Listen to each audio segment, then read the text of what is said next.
നമ്മുടെ കേരളത്തിൽ തന്നെ ചിലയിടങ്ങളിൽ, എല്ലായിടത്തൊന്നും ഞാൻ പറയുന്നില്ല, ചിലയിടങ്ങളിൽ വളരെ റെയറായിട്ട് കേൾക്കുന്ന ഒരു സംഭവമാണ് സഹോദരനാൽ ഗർഭിണിയായി അല്ലെങ്കിൽ അച്ഛനാൽ ഗർഭിണിയായി എന്നൊക്കെ ഉള്ളത്. നമ്മുടെ കേരളത്തിൽ തന്നെ സംഭവിച്ചിട്ടുള്ള ഒരു വാർത്തയാണ്. അങ്ങനെ ഒരു വാർത്ത താമസിയാതെ നമുക്ക് നമ്മുടെ ഈ കേരളത്തിൽ കേൾക്കാൻ കഴിയും. ഒരു ഹണി ട്രാപ്പുകാരി ഗർഭിണിയായി പ്രസവിച്ചു എന്നുള്ളൊരു വാർത്ത നമുക്ക് ഉടനടി കേൾക്കാൻ കഴിയും. അതിനുള്ള എല്ലാ ലക്ഷണങ്ങളും കണ്ടുവരുന്നുണ്ട്.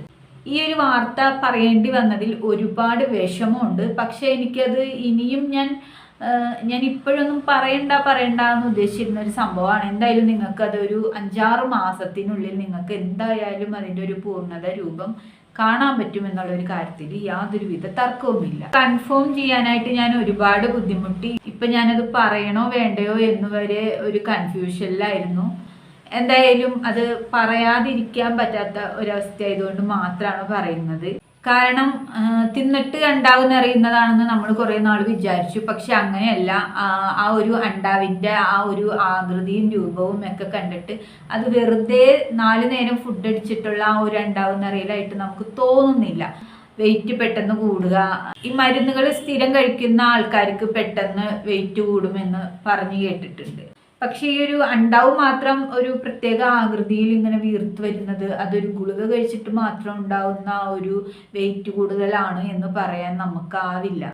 ഇപ്പൊ 1 മാസത്തോളമായി നമ്മളിങ്ങനെ വാച്ച് ചെയ്തുകൊണ്ടിരിക്കുന്നു. പക്ഷെ ഇനിയും അങ്ങോട്ട് പറയാതിരിക്കാൻ കഴിയില്ല എന്നുള്ളൊരു അവസ്ഥയിലാണ്. എന്തായാലും നമ്മൾ പറഞ്ഞതിൽ എന്തെങ്കിലും കാര്യം ഉണ്ടെങ്കിൽ അത് 6 മാസത്തിനുള്ളിൽ നമുക്ക് കാണാൻ കഴിയുമെന്നുള്ളൊരു കാര്യത്തിൽ നമുക്ക് തർക്കമില്ല. എനിക്ക് തോന്നുന്നത് ഒരു കൈമുറിക്കൽ നാടകം എന്ന് പറഞ്ഞിട്ടുള്ള ഒരു സംഭവം നമ്മൾ കണ്ടിട്ടുണ്ടായിരുന്നു. അപ്പൊ അത് ഇതിലേക്കുള്ള ഒരു റൂട്ടാണോ? ഈ റൂട്ട് ക്ലിയർ ആണെങ്കിൽ അത് തന്നെ ആവാനാണ് ചാൻസ് എന്ന് എനിക്ക് 100% ഉറപ്പുണ്ട്. അപ്പൊ അതിനെ തുടർന്നിട്ട് ഈ പറയുന്ന ഒരുത്തനെ ആ ടൈമിൽ കുറെ നാളത്തേക്ക് ഇവളുടെ വീട്ടിൽ കണ്ടിരുന്നില്ല. അപ്പൊ അതിനെ തുടർന്നിട്ടാണ് ആ ഒരു കൈമുറിക്കൽ നാടകവും ആ കൈമുറിച്ചത് വേറൊരാൾക്കുടെ പേരിലേക്ക് എടുത്തു ചാർത്തിയ ഒരു സംഭവം ഒക്കെ ഉണ്ടായത്. പക്ഷെ ഈ കൈമുറിക്കൽ എന്നുള്ള കാര്യത്തിൽ നമുക്ക് പണ്ടേ സംശയം തോന്നിയിരുന്നു. വെറും ഒരു സ്ത്രീ മാത്രം പറയുന്നത് കേട്ടിട്ട് ഇത്തരത്തിൽ പ്രവർത്തിക്കാനുള്ള വെറും ഒരു മന്ദബുദ്ധിയല്ല ഈ ഉടായ്പ് ഹണി ട്രാപ്പുകാരി എന്ന കാര്യത്തിൽ നമുക്ക് യാതൊരുവിധ സംശയവും ഇല്ല.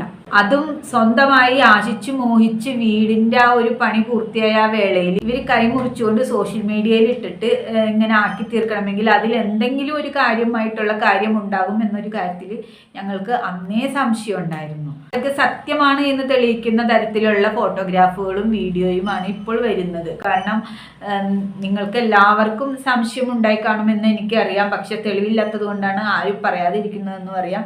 നിങ്ങൾ അവരുടെ ആ വീർത്തു വരുന്ന അണ്ടാവ് ശ്രദ്ധിച്ചാൽ നിങ്ങൾക്ക് കാര്യം മനസ്സിലാകും.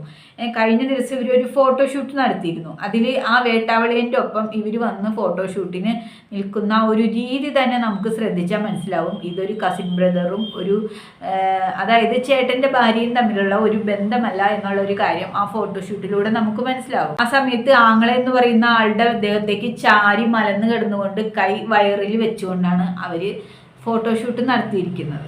സമൂഹത്തിന്റെ മുമ്പിൽ കസിൻ ബ്രദർ ആണെന്ന് ജനങ്ങളെ തെറ്റിദ്ധരിപ്പിച്ചിട്ട് ഒരു കപ്പിൾസ് നടത്തുന്ന ഫോട്ടോഷൂട്ട് പോലെയാണ് നമുക്കത് ആദ്യം തോന്നിയത്. പിന്നീടാണ് നിങ്ങൾക്ക് എല്ലാവർക്കും എനിക്ക് തോന്നിയതുപോലെ സൂക്ഷിച്ചു നോക്കിയാൽ മനസ്സിലാവും ആ സ്ത്രീയുടെ കയ്യ് അവരുടെ അടിവയറ്റിലാണ് വെച്ചിരിക്കുന്നത്. ഒരു കപ്പിൾസിയുടെ മെറ്റേണിറ്റി ഫോട്ടോഷൂട്ട് നടത്തുന്ന പോലെ തന്നെയാണ് ആ ഒരു ഷൂട്ട് നടത്തിയിരിക്കുന്നത്. അപ്പൊ അതിന്റെ അർത്ഥം എന്താണ്? സമൂഹത്തിന്റെ മുമ്പിൽ ബ്രദറാണ്, കസിൻ ബ്രദറാണ് എന്നൊക്കെ പറഞ്ഞ് പ്രചരിപ്പിച്ചിട്ട് ഭർത്താവ് കാണാമറയത്താണ്, ഒളിമറയത്താണ്. ലാസ്റ്റ് ഇവിടെ കസിൻ ബ്രദർ അച്ഛനാകാൻ പോകുന്നു എന്നൊരു സന്തോഷ വാർത്തയാണ് എനിക്ക് അറിയിക്കാനുള്ളത്. പള്ളിയിലെ അച്ഛനല്ല കേട്ടോ, കൊച്ചിൻ്റെ അച്ഛനാകാൻ പോകുന്നു. എന്തായാലും ചെലവുണ്ട്, വെറുതെ അല്ല. ഇതൊന്നിൻ്റെയും അവസാനമല്ല, തുടക്കമാണെന്നൊക്കെ പറഞ്ഞിട്ട് ഫോട്ടോഷൂട്ടിന് തുള്ളാൻ നടക്കുന്നത്. കാശ് വേണ്ടേ? കാശ് ചെലവ് കൂടുതലാണ് മക്കളെ. അതാണ് ഞാൻ ആദ്യം പറഞ്ഞത്. താമസിയാതെ 6 മാസത്തിനുള്ളിൽ കേൾക്കാം. സഹോദരനാൽ സഹോദരി എന്ന് പറയാൻ പറ്റില്ല, ചേട്ടൻ്റെ വൈഫ് പ്രസവിച്ചു. ചേട്ടൻ്റെ വൈഫ് സഹോദരനാൽ പ്രസവിക്കുന്നത് ഒരു തെറ്റല്ല. പക്ഷേ സഹോദരിയാണെങ്കിൽ, ശരിക്കും കസിൻ ബ്രദർ ആണെങ്കിൽ അതൊരു തെറ്റ് തന്നെയാണ്. എന്തായാലും നമുക്ക് ഈ അണ്ടാവ് വീർത്ത് വരുന്നത് നമുക്ക് നിരീക്ഷിക്കാം. ഇത് പുറത്തു വരുമോ ഇല്ലയോ എന്ന് നമുക്ക് നോക്കാം. ഈ ഒരു ഫോട്ടോഷൂട്ട് റിലീസാകുമോ, അതിന് എത്ര മാസത്തിനുള്ളിൽ റിലീസാവും എന്നുള്ള കാര്യമൊക്കെയാണ് നമുക്ക് കണ്ടറിയേണ്ടത്. എന്തായാലും നല്ലതായിരിക്കാൻ പ്രാർത്ഥിക്കുന്നു. അങ്ങനെ തന്നെ ആവട്ടെ. ഇവരുടെ ആദ്യമേ ഉള്ള ഫോട്ടോകൾ എടുത്തു നോക്കിയാൽ തന്നെ അറിയാം, കപ്പിൾസിന്റെ ആ ഒരു മോഡലിൽ തന്നെയാണ് അവര് പണ്ടേ ഫോട്ടോകൾ ഷൂട്ട് ചെയ്യുന്നത്. ഹസ്ബൻഡിന്റെ സ്ഥാനത്ത് ഇയാളുടെ ഫോട്ടോയാണ് ഇവർ ഉപയോഗിക്കുന്നത്. എന്ത് തന്നെയായാലും കുറെ പേർക്കൊക്കെ ഇതൊരു സംശയം മാത്രമല്ല, ഒരു ഉറപ്പായി കഴിഞ്ഞു എന്നാണ് എനിക്ക് തോന്നുന്നത്. ഇതിനു മുമ്പ് ഞാനൊരു വീഡിയോയിൽ തമ്പനയിലായിട്ട് ഈ ഒരു അണ്ടാവിന്റെ ചിത്രം മാർക്ക് ചെയ്ത് റൗണ്ട് ചെയ്ത് വെച്ചിരിക്കുന്നത് ഞാൻ കണ്ടു. അപ്പൊ കുറെ പേർക്കൊക്കെ ഉറപ്പായി എന്നുള്ള ഒരു കാര്യം എനിക്ക് മനസ്സിലായതിനെ തുടർന്നിട്ടാണ് ഞാൻ തന്നെ ഈ വാർത്ത പറയാമെന്ന് വെച്ചത്. എന്തായാലും 6 മാസത്തിനുള്ളിൽ ഈ ഒരു ചിത്രം നമുക്ക് റിലീസായി കിട്ടും എന്നുള്ളൊരു കാര്യത്തിൽ യാതൊരുവിധ സംശയവുമില്ല. പക്ഷെ ഇത് കേരളത്തിന്റെ ചരിത്രത്തിൽ ആദ്യമായിട്ടുള്ള ഒരു സംഭവം ആയിരിക്കില്ല. എന്തൊക്കെയായാലും സ്വന്തം സഹോദരനല്ലാത്ത സ്ഥിതിക്ക് ഇങ്ങനെയൊക്കെ ആവാം അല്ലേ. എല്ലാവരും ഇത് കണ്ട് അനുകരിക്കാൻ നിൽക്കരുത്. ഇത് ചില കടപ്പുറം ശാന്തമാര്, അതായത് ഗോഡ് ഫാദറിൽ ഒരു കഥാപാത്രമുണ്ട്. 500 മക്കളും കൂടി ഒരു യക്ഷിയുടെ കയ്യിൽ നിന്ന് ഒരാളെ വിടുവിച്ച് കൊണ്ടുവരാനായിട്ട് പോകുന്ന ഒരു പോക്കുണ്ട് കടപ്പുറത്തേക്ക്. അപ്പൊ അവിടെ കടപ്പുറം ശാന്തയെന്നോ അങ്ങനെ എന്തോ ആണ് ആ കഥാപാത്രത്തിന്റെ പേര്. സീനത്താണ് അത് അഭിനയിച്ചിരിക്കുന്നത്. അവരത് ആ കഥാപാത്രം നല്ല അസലായിട്ട് ചെയ്തിട്ടുണ്ട്. ആ ഒരു കഥാപാത്രത്തെയാണ് ഈ സ്ത്രീയുടെ സംസാരവും ഒക്കെ കാണുമ്പോൾ എനിക്ക് ഓർമ്മ വരുന്നത് കേട്ടോ. അപ്പൊ എന്തായാലും ഉടനടി റിലീസ് ഉണ്ടാവട്ടെ.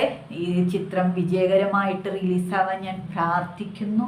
ഇതിന് ഞാൻ ഒരിക്കലും കുറ്റം പറയുന്നില്ല. കാരണം ദൈവം തന്നതാണ്, 2 കൈ നീട്ടി സ്വീകരിക്കുക എന്ന് മാത്രമേ എനിക്ക് പറയാനുള്ളൂ. ഈ പ്രൊഡക്ഷനെങ്കിലും നല്ലൊരു ബാനറിൽ വിജയിക്കട്ടെ എന്ന് മാത്രമേ പ്രാർത്ഥനയുള്ളൂ കേട്ടോ. ഈ പ്രൊഡക്ഷൻ കമ്പനി എല്ലാ കാലത്തും ഇങ്ങനെ തന്നെ പോട്ടെ, അല്ലെങ്കിൽ അടുത്ത പ്രൊഡക്ഷന് അടുത്ത കമ്പനിയെ പിടിക്കാതിരിക്കുക എന്നൊക്കെയുള്ള ഒരു നിർദ്ദേശങ്ങൾ എനിക്കുണ്ട്. എന്തൊക്കെയായാലും ഞാൻ ആദ്യമേ പറഞ്ഞതിൽ നിന്ന് യാതൊരു വ്യത്യാസവുമില്ല. അസല് കളിക്കാരാണ് മക്കളെ. അങ്ങനെ സഹോദരനും സഹോദരിയും കൂടി നല്ല സാറ്റുകളി നടത്തിയിട്ടുണ്ടായ ഒരു ഉരുപ്പിടിയാണ് ഈ പ്രൊഡക്ഷൻ കമ്പനിയിൽ തയ്യാറായി വരുന്നത്.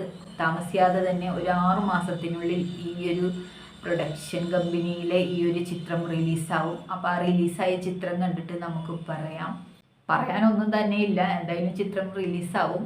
റിലീസാവാതെ മുക്കാനോ വിഴുങ്ങാനോ പറ്റാത്ത അവസ്ഥയിലേക്ക് ഇപ്പൊ കാര്യങ്ങൾ എത്തിയിട്ടുണ്ട്. അതുകൊണ്ട് മാത്രമാണ് ഞാനിത് വന്ന് ഇങ്ങനെ പറഞ്ഞത്. ജനങ്ങൾക്കും കൂടി മനസ്സിലാവണമല്ലോ. ഇനി എൻ്റെ മാത്രം സംശയമാണോ എന്ന് എനിക്കറിയില്ല. സംശയമാണെങ്കിൽ ഇത് കാണുന്ന പ്രിയപ്പെട്ട എൻ്റെ പ്രേക്ഷകരെ, എൻ്റെ സഹോദരങ്ങളെ, സഹോദരിമാരെ എന്നോട് ക്ഷമിക്കുക എന്നുള്ളൊരു കാര്യം മാത്രമാണ് എനിക്ക് പറയാനുള്ളത്. ഞാൻ ഈ പറഞ്ഞതിൽ എന്തെങ്കിലും തെറ്റുകളുണ്ടെങ്കിൽ, തെറ്റുകുറ്റങ്ങളുണ്ടെങ്കിൽ എന്നോട് സദയം ക്ഷമിക്കുക. എൻ്റെ അറിവില്ലായ്മയായിട്ട് കണക്കാക്കുക എന്ന് മാത്രമേ എനിക്ക് പറയാനുള്ളൂ. ഞാൻ പലരോടും ചോദിച്ച് എൻ്റെ കൺഫ്യൂഷൻ ഒരു 80% മാറ്റിയിട്ട് തന്നെയാണ് ഇത് പറയുന്നത്. എന്ത് തന്നെയായാലും പ്രൊഡക്ഷൻ കമ്പനി ഉഗ്രനാണ് മക്കളെ. റിലീസായ എല്ലാ ചിത്രങ്ങളും ഒന്നിനൊന്ന് വ്യത്യസ്തമാണ് എന്നൊരു കാര്യം മാത്രമേ എനിക്ക് പറയാനുള്ളൂ. ഈ അണ്ടാവ് ഫുഡ് കഴിച്ചിട്ടുള്ള ഒരു വീർക്കലോ അല്ലെങ്കിൽ ഗ്യാസോ കുറെ മെഡിസിൻ കഴിച്ചത് കൊണ്ടുള്ള ഒരു ചീർക്കലോ അല്ല എന്നുള്ളൊരു കാര്യത്തിൽ ഈ അണ്ടാവിൻ്റെ ആ രൂപം കണ്ടിട്ട് എനിക്ക് നല്ല ഉറപ്പുണ്ട്. ഇതാത് തന്നെ, ഉറപ്പ് 100% സത്യം. എന്തായാലും വിഷു ഓൾ ദി ബെസ്റ്റ്. 6 മാസത്തിനുള്ളിൽ നമുക്ക് റിലീസ് പ്രതീക്ഷിക്കാമെന്ന് ഞാൻ വിചാരിക്കുന്നു.